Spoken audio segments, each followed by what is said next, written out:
We are recording at this time. Good morning and welcome to our Garrison Employee Town Hall. I am Chris Fletcher, the Garrison Public Affairs Director. I'm going to cover a few admin notes.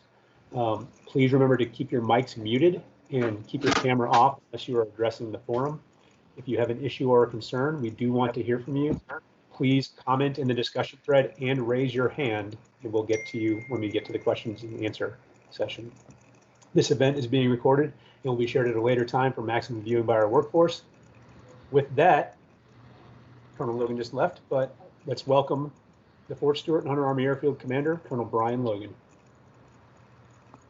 Hey teammates, first of all, welcome and thank you for taking your lunchtime and joining us here today. So Chris, thanks for the opening. Hey, I'm going to keep my remarks really short because the reason that I asked you guys to join us today is to answer questions about the COVID vaccine. Kind of give us a sit rep and give us a medical expert here on for you guys to ask questions directly. Okay, a couple things. So HIPAA. Hey, if you have a personal situation, please don't describe your personal your medical history. Here we got over 100 and something individuals, and I think that would be best for a one-on-one conversation with your provider. Okay, but if you want to be general about it, like, hey, you know, we're taking the flu vaccine. Is it safe to get the COVID vaccine at the same time or immediately after? Hey, those kind of questions are great. Okay, and I ask you that you take that opportunity to share with it. Hey, we decided to do this during lunch. Why during lunch is because I felt that most of the Garrison employees would be available at that time. Unless you're eating at Chick-fil-A or something, and hopefully you're on your phone or you're behind your desktop. This is your opportunity. We're going to have multiple ones. So if we get back from the Garrison workforce that, hey, this was great, we'd like to ask some more questions. We have an amazing team over at our Winn Army Hospital. Colonel Middleton is going to join us today, Nia, here in just a moment. But they're there to help us. Okay, they're the experts. They obviously know what CDC is putting out. They see this every day as we continue the vaccine push and treating our COVID patients throughout the environment. So they're the first line experts. I can read CDC stuff all day and I can watch the news, but if you want the experts' advice, you want the experts, you know, what's really, no kidding, the facts on it, I highly recommend you ask our medical team, and that's why we asked them here today. So, hey, I hope this is beneficial. Please give us some feedback. Talk to the PAO team. See if there's another way that we can do this. The end state is we get out the information. The effect I wanted to achieve is that we provide you as the Garrison workforce an opportunity to go one-on-one with a medical expert. Ask those questions and then make your own decision. So when your priority comes up, you choose to go ahead and get the vaccine or to wait in accordance with your medical recommendation. Okay. Hey, so with that, I'm going to go ahead and turn it over to Colonel Middleton. I just talked to her. I know she's on there, and we'll open it up with her comments and then open it up with your question. Hey, Chris, what's the ROE for questioning? They just going to raise their hands? Yes, sir. They are going to raise their hands. We just had a hand raised by Terry Wingate, and we'll get to your question when we get a chance there, Terry. Also, if you all want to include your question in keeping in regards to HIPAA, you can type it into the conversation thread, which is right next to your hand raise, and that way we have a record of it in case we do not get a chance to answer your question during this forum. Over. Hey, so timeline, I'm going to give this about an hour. I don't want to take up Colonel Middleton's all day. But again, if the need arises, you know, we can potentially look at getting another schedule as well. Please take a look at your top of teams. Those of you that are not real familiar with it, you'll see the hand up there. If you hit that, they'll raise your hand. And just remember to turn that off when you're done and we answer your question. And Chris will call on you as a facilitator. Okay, so with that, hey, ma'am, I'm going to turn it over to you. Good morning, Colonel Logan and team. Thank you for having me today. I always enjoy the opportunity to provide more information about how to combat COVID-19. So my goal today is really to provide education and information for everyone who's on the line. If you have questions, again, please raise your hand or type in the comments and we'll get to you as quickly as we can. And I'm available and happy to answer questions as long as needed. So a little bit of background about me. So I'm the Chief Medical Officer or Deputy Commander for Clinical Services here at Winn. And I'm actually an OBGYN, so obstetrician, gynecologist, and a fertility specialist by training. So that's a little bit of my background. I did get the COVID vaccine when my phase came up. Obviously, I'm a soldier in the Army. I'm a mother of 2 little ones and a wife. So really, the goal is to protect you guys, the people that I work with, my family, and my community. So I'm going to jump into COVID-19 vaccine. And again, feel free to post your questions. So a little bit about the COVID-19 vaccine. You probably have heard, actually, before I get into that. So Winn, here at the hospital, we've been vaccinating against COVID since late December.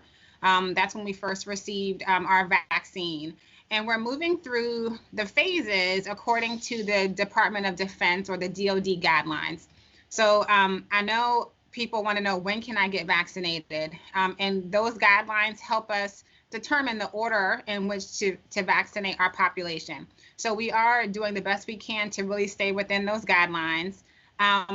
We started with vaccinating first responders, emergency medical systems, fire department, police, moved into healthcare personnel, and critical military capabilities. So right now we're within the 65 and over phase. Okay, so we did 75 and over, and now we're into 65 and over. So that just may give a little bit of background in terms of where we are with our vaccination effort.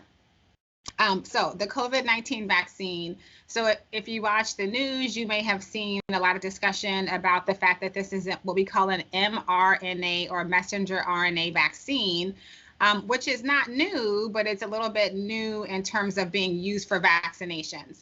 And what it does is once it's injected, it creates a protein called a spike protein, and your body looks at this protein as foreign. It doesn't belong there. And it creates an immune response or antibodies to that protein. Your body then breaks down that messenger RNA and gets rid of it. The goal is after 2 shots that you will have antibodies that will protect you against COVID-19. So there is no live virus. There is no fetal tissue or anything fetal used in the vaccine. There are no virus particles, and you will not get COVID-19 rather from the vaccine. And I know that is a question that comes up often. So Moderna, which is the COVID-19 vaccine that we have here at Winn, is one of 2 vaccines that have been authorized by the Food and Drug Administration or FDA for what we call emergency use authorization. Okay, so the Moderna 19 vaccine is under or EUA.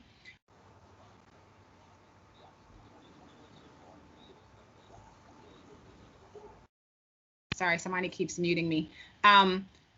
It has made it through some of those really aggressive trials to determine its safety and efficacy, okay? So 30,000 or a little more than 30,000 people participated in this trial to look at Moderna. So half got Moderna and half received what we call a placebo or saline. And what the study showed is that after 2 shots, the Moderna vaccine was 94% effective in preventing COVID-19.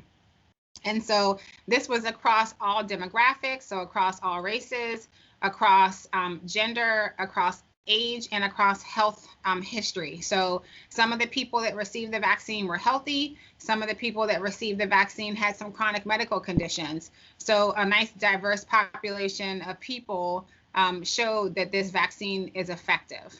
Now, we do know that we don't have a significant amount of long-term data, which is why we want to provide information about people in the study and about people that are getting the vaccine now. But we do know that the benefit to receiving the vaccine outweighs the risk. We know that there are short and long-term negative effects of having COVID-19. So if you were to get COVID-19, regardless of how young you are, we know there can be short and long-term health effects related to that. So the goal of this vaccine is to keep you healthy and to keep your family and community healthy as well. So the vaccine is approved for ages 18 and older. Okay, so 18 and older, and 2 shots are required, and those shots are about at least 28 days apart. So I got my first shot at the end of December, and I'm actually scheduled for my second shot today. Okay, so there will be at least 28 days, and that's to give you the maximum effectiveness from the vaccine. So a lot of people have questions about safety. The adverse reactions, or really severe adverse reactions from this vaccine, were very low. Okay, we do know that some people will have side effects from the shot itself. So again, we said it's an intramuscular injection. So in your arm, you'll receive a shot in the muscle, just like the flu shot. And because of that, you may have some soreness in your arm. Some people may have chills or a headache or fatigue. This is very common and expected, and it means that your body is responding. Your body is producing an immune response to help you fight COVID-19. So that's actually a good thing, and again, expected. And so when we look at who should receive the COVID-19 vaccine and who should not, the number of people that should not receive it is very small. There is a limited number of patients or of the population in which this vaccine is contraindicated, meaning you should not get it. And that really is if you have had an allergic reaction to the COVID-19 vaccine, okay? Or if you have an allergic response to any of the components of the COVID-19 vaccine, which I would say is most unlikely in most people at this point. Now, when you come through whatever vaccine center you go to, you will talk to a provider. There's a piece of paper that you fill out, and then you have the opportunity to ask questions, and they will ask you some questions about your history. And so some of the things that may be discussed are whether you have severe allergies to any other vaccines, or just severe allergies in general. If you have a bleeding or an immune disorder, if you are pregnant or breastfeeding, and if you maybe have upcoming travel. So the reason for those questions is really just to be able to counsel you appropriately, to get more information from you. But again, very few people will have an absolute contraindication to the COVID vaccine. Now, the reason I mentioned travel is because, again, you need to wait at least 28 days between doses. So if you have a long trip or a long deployment coming up before you're able to get that second dose, we would need to counsel you appropriately about when you should go ahead and receive it, because you want to make sure that you have the maximum effectiveness, which is going to be with 2 doses, okay? The other part of that is for anybody who may be on flight status, whether that's through the military or you're a pilot or something of that nature, there typically is a minimum of 12 hours of restriction from flying. And so those are really the big things to think about or to consider when we talk about who should or should not receive the vaccine. So again, really a very small percentage of folks. On our Facebook page and on the Winn website, we do have further information about allergies and the specific components of the COVID vaccine, if you need to look at that. And then I don't know, Chris, do you have any questions so far? I hate to just talk and talk and talk. So if there's any questions that have come up about anything that I've mentioned so far, I'm happy to answer those or can keep going. I have plenty of information to provide. Thanks, Colonel Middleton. So we do have 2 questions. Okay. One is from Barbara, and she was just asking about, or you just mentioned it, but she was asking about, she heard there are concerns about taking the vaccine for those with allergies. Can you address those concerns? Sure. So, and allergies is definitely a broad term. So again, if you have an allergy to the components of the vaccine, so again, mRNA, sucrose, which is sugar, there are lipids or fats within the vaccine. and some other very more uncommon things that again are listed on the website. But if you're talking about like allergies to eggs or latex, there's none of those within the vaccine, so that's not an issue. Anyone who has like seasonal allergies or again, not a concern. Now, if you have had a severe allergic reaction to a vaccine in the past, or if you carry an EpiPen or something like that, then I would definitely bring that up to your the provider that you see when you have the vaccination done. You know, every site should have, you know, medical services there available and ready to assist if needed. And so what they may do for those people who have severe allergies that require an EpiPen, or if you say, hey, you know, I've had a severe reaction to some other vaccination in the past, is they may just have you stay for an extra 15 minutes. So usually after the vaccine, we have people wait for 15 minutes just to monitor and make sure you don't have any severe reactions. Now, for the flu, they tell us that same thing, and usually we get our flu vaccine and we go on about our day. This is one time where I think it's prudent for you to stick around, have a seat, and wait the time just to make sure that you don't have a reaction. And so in those people who have, again, had a history of some unusual reactions that require EpiPens, they would likely have you stay for 30 minutes. But outside of that, nothing different. Thanks. And Jamie wanted to know, for those that are going to get their second shot, are they competing with those wait times and supply for those still getting their first shot? No. So we have separate vaccine set aside for those who have already received their first shot. So please do not worry that there won't be enough vaccine for you. So we have two separate groups of vaccine. So we have something already separated for those who are scheduled for their second shot. Now, you may receive a message that tells you, hey, your shot is scheduled, your second one, for noon on Friday. If you can't make it at noon, that's fine. You know, we do that to try to spread it throughout the day, but just, you know, come when you can. If you can keep that time, great. If not, we still want you to get vaccinated. You know, go ahead and come in during the hours of the vaccine site, and we'll still get you taken care of. Awesome. Eric would like to know, can we mix the vaccines? Like, can you start with Pfizer and then go to Moderna? Excellent question, and I meant to bring that up. So no, you cannot. That's another reason that we talk about travel. So, you know, we've had people say, hey, I'm just here on temporary duty and I'm going back to, you know, my duty station in 2 weeks. Can I get Moderna here and then get Pfizer there? No, you cannot mix the two. So you need to ensure that the vaccine that you get the first time is the same one you get the second time, which is why in the majority of situations, you should be receiving your vaccine at the same place. So if you've already been vaccinated at the health department, you should not then try to get your second shot at Winn or vice versa.